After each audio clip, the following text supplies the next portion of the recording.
اعوذ باللہ من الشیطان اللعین الرجیم بسم اللہ الرحمن الرحیم۔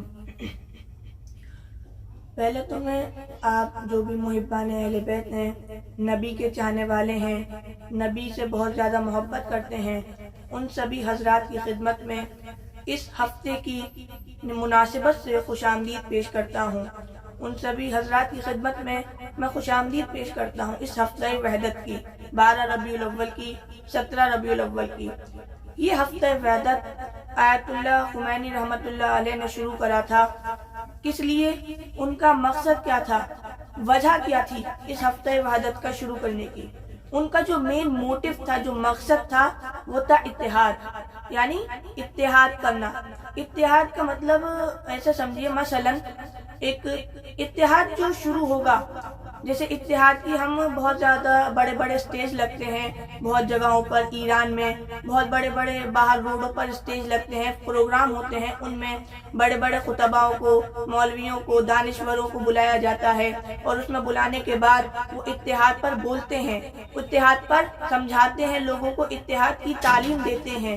لیکن اس سے پہلے ہمیں کیا کرنا ہوگا؟ ہمیں اتنے بڑے پروگرامز کرنے سے پہلے ہمیں کیا چیز کرنی ہے؟ ہمیں اتحاد کو شروع کرنا ہے چھوٹی سی جگہ سے۔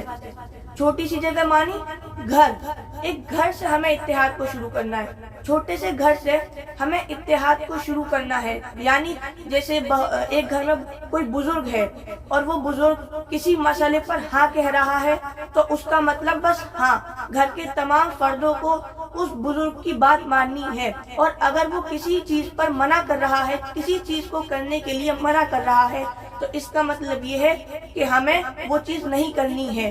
اس کی مثال کربلا کے اندر مولا عباس علیہ السلام ہے۔ کیا مولا عباس نے نہر علقمہ کے پاس خیموں کو نصب کرا، اور جب فوج یزید میں سے لوگوں نے آ کے کہا کہ یہاں سے خیموں کو ہٹا لیجئے، تو کیا کرا؟ مولا امام حسین نے کہا کہ بھیا عباس یہاں سے خیموں کو ہٹا لو، تو انہوں نے بغیر کوئی سوال کرے وہاں سے خیموں کو ہٹا لیا۔ یہ ایک مثال ہے کردار کی، اور اس کی مثال جناب مرحوم ڈاکٹر کلب صادق صاحب نے دی۔ وہ کہتے ہیں کہ جو اتحاد ہے وہ روح اور جسم سے سمجھیے، یعنی روح اور جسم یہ دونوں جب تک ملے ہوئے ہیں تب تک انسان زندہ ہے، تب تک انسان اس دنیا میں ہے، اور جسم یعنی جب تک ان روح اور جسم کا اتحاد ہے تب تک وہ زندہ ہے۔ اور جس لمحہ، جس وقت یہ اتحاد ٹوٹ گیا، یہ اتحاد ختم ہو گیا، یعنی روح اور جسم جدا ہو گئے، الگ ہو گئے، تو انسان مر جاتا ہے۔